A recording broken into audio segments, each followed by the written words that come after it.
My dad trained to be a private pilot back in 1972, and I was about 8 years old then, and I was just totally taken by this whole aspect of flying and that. And one of the things I think that probably got me going more than anything was probably Snoopy and the Red Baron. That was just the coolest thing, and to find out that was a real guy, I think it piqued my interest in not only aviation but also history as well. I think flying the aircraft is more of a, I think take of it as more of a presentation in a way.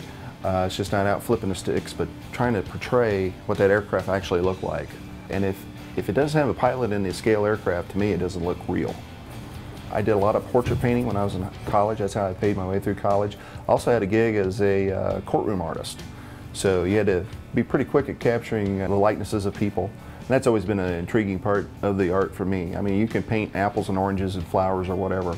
But when you paint a person, I don't know, it takes on a certain, of course, the personality, if you get it right. And then that magic happens. It transcends art then, it becomes something special. This is what some of my samples that I go from. Try to get as many different angles of the person that I can. Of course you want straight on, but it also is a great help to have a side view as well. So you just know exactly how the shape of the nose is and that kind of, all those features. One thing when I started was always try to make it an actual person. Instead of a generic looking mannequin that you might see at the local mall or something, I wanted something with some personality. And also, no one can argue it looks odd or it looks weird if it looks like a real person. Like, hey, that looks like Gunther Rall. Well, he's got a big nose. Well, Gunther Rall had a big nose. Sorry, Gunther. Your nose is fine. But the thing about scale is the depth of it. You're showing something, you're showing a piece of history. You're showing a piece of, what helped make this country great, I think. And also there's always that personal side of it. If you do an actual aircraft, what did that aircraft do? What was the atmosphere like for those pilots? I mean, those guys taking off, flying thousands and thousands of miles over open ocean, no GPS, no LORAN, anything like that. And, just by dead reckoning, they're getting there, bombing the target, hopefully, and they're getting back. And, if you don't make it, it's certain death. I mean, 24 years old, 22 years old, going out and doing that, that's a heck of a story. And to kind of portray that through a model, that's the part that's kind of fun for me. And you see that model fly by and you kind of get a glimpse of what that may have been like. That's pretty cool. Bob is a friend of my family's. I found out he flew P-47s in Italy during World War II. He flew 62 missions. One was awarded 2 air medals.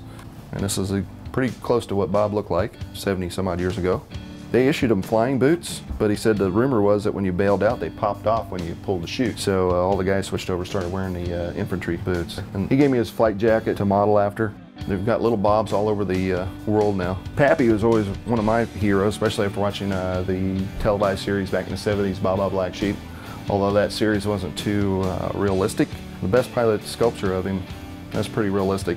Fits great in the new Top Flight Corsair, ARF Corsair. I have quite a few pilots to go over to England, so we had to do a RAF pilot figure. And this is all authentic gear for the Battle of Britain period. I love the gloves on this guy. Gauntlets, is what they call them. He even has the zippers. When I name them best pilots, I really do mean that I want, as far as I can, I will make them the best pilot that you can purchase. Well, I'm proud to say several of my customers become really good friends.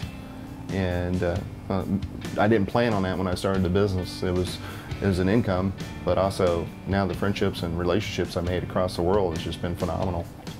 That's been the best part of it.